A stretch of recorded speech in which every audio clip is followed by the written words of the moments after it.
Good morning, Bucknutters. Welcome to the Bucknuts Morning 5 here on Wednesday, September 19th, 2018. I am Dave Biddle. Very happy to be joined by Bill Bank Greene. Bank, let's start with the Nick Bosa injury. Just, tell the listeners what you're hearing, when might he be back? Just what are you hearing about Nick Bosa? Yeah, I've got a guy down in Miami who's fairly close with the family, and this injury, well, I don't know specifically, and I'm not a doctor, what I was told was if it would require surgery, that probably would cancel him for the rest of the year. I was also told there's a school of thought that you go through rest, you go through rehab, and then he's back in a month or so. And I think that's what this thing is going to be. I think it's going to be rested, let that injury calm down a little bit, then decide just exactly how you go through rest and rehab, and then he's back. I have no time frame. I think it's no chance that he plays at Penn State. But I do think we will see Nick Bosa again in an Ohio State uniform. When that will be, I don't think Nick knows that. I don't think his dad knows that right now. I don't think the Ohio State doctors know that right now. I do think the plan is rest and rehab, and we see him this year. I've heard it's either a sports hernia or a partially torn groin. Ohio State's saying it's an abdominal/groin injury. I'm sure listeners are out there wondering, well, what the hell is the actual injury? Do you know the specific injury? I was told sports hernia, and I do not know what that is. I've never had one, and I thank the good Lord for that I've never had one.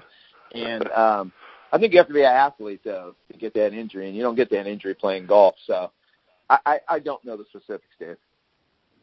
Like I said, I was hearing either sports hernia. I actually had one guy tell me it was both. I don't know if that's true at all, but we'll see. That's great news, though, about Nick Bosa. Again, it's not final or anything, but the fact that you're hearing they're going to try the rest and the rehab and he could be back, as early as a month, that is huge because, in my opinion, he's the best player in college football. Have to ask you about this situation too. I know there's a lot of people wondering about Brian Snead. There's only so much we can say about certain things. What can you say about Brian Snead? He obviously missed the TCU game, but now he's back practicing, which obviously that's good news for Brian Snead. What are you hearing on the Brian Snead front? Well, I'm hearing that there is an investigative process going on, and there's a fact-gathering process going on right now. And, I think it's good news that he was back at practice on Monday. Yep. So I think, and then, like I said, I've heard conflicting stories on what exactly happened. I'm not putting my name behind anything until it comes out or I know for sure what happened. So I don't know what's being investigated. I do think his situation, there's still more facts to be gathered right now, and I think Ohio State must feel fairly good about what he's told them to allow him to practice. Now, they didn't take him to the game last week, so like I said, I think that was all part of the investigative process in trying to get to the bottom of this, of what exactly is going on. So I don't know what happened, and probably wouldn't say if I did. Very well said. And Bucknutters, we will let you know, as much as we can and when we can. We will keep you guys abreast and tell you as much as we possibly can.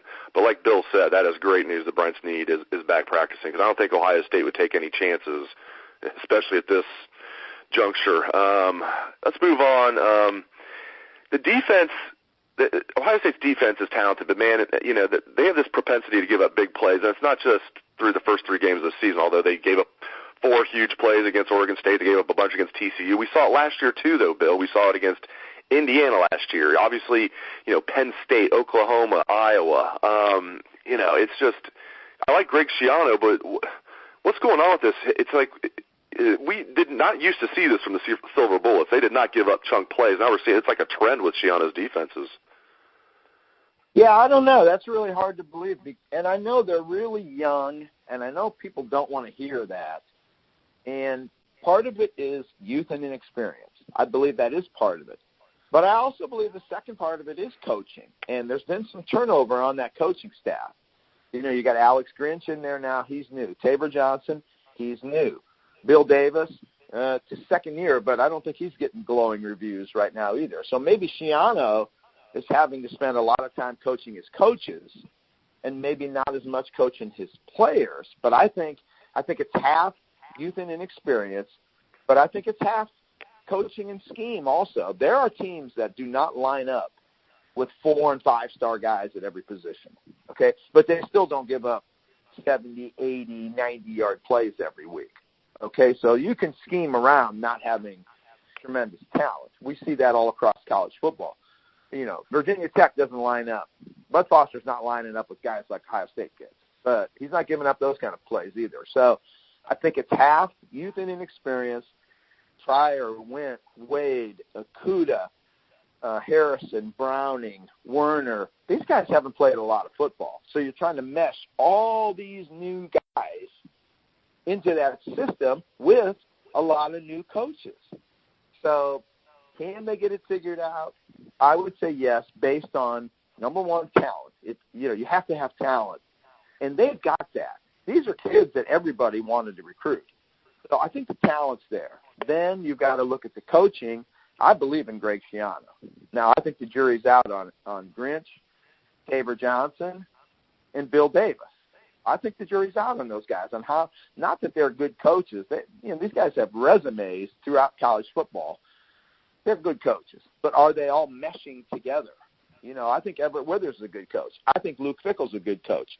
They were terrible working together in a system that Urban Meyer wanted to implement.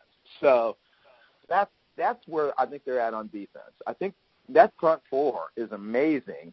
And, you hate to see Nick Bosa come out of that rotation, but they're still very talented without him.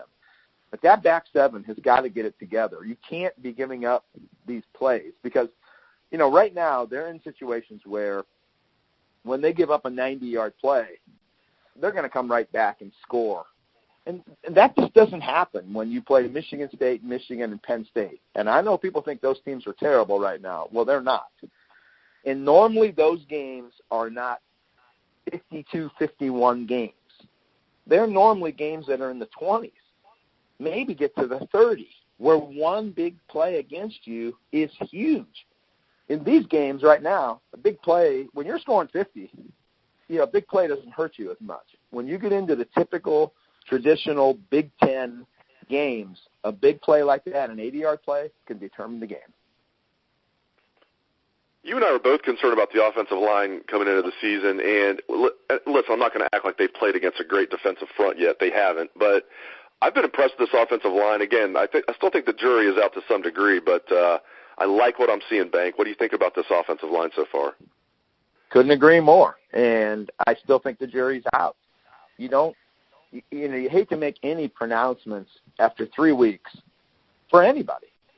People have got Alabama in the championship game right now. They've got Clemson in the Final Four, Oklahoma's in the Final Four, and probably Ohio State is the other one. They think it's done, over. Why play the season? That's not the way this stuff works.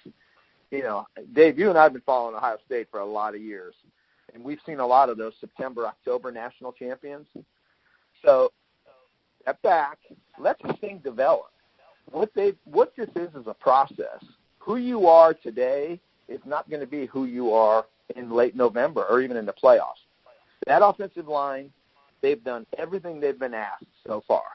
Oregon State, dominated. Rutgers, dominated. Those were not good football teams. That front they went against the other night from TCU is as quick and as fast as they're going to see this year. And they handled them.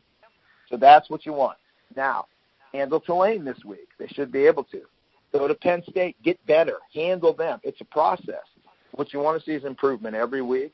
I think they're getting better. I think they're answering doubts. That was a big game last week for them to go against that kind of speed off the edge. And they're passing every test. So I think you have to be very encouraged about the O-line right now, and you hope it continues. Great stuff, Bank. He is Bill Bank Greene. Really appreciate it, Bill, and thanks to all the listeners out there for tuning in to the show. I appreciate that as well. I hope you all have a great day. Let's hear the Buckeye swag, best damn band in the land.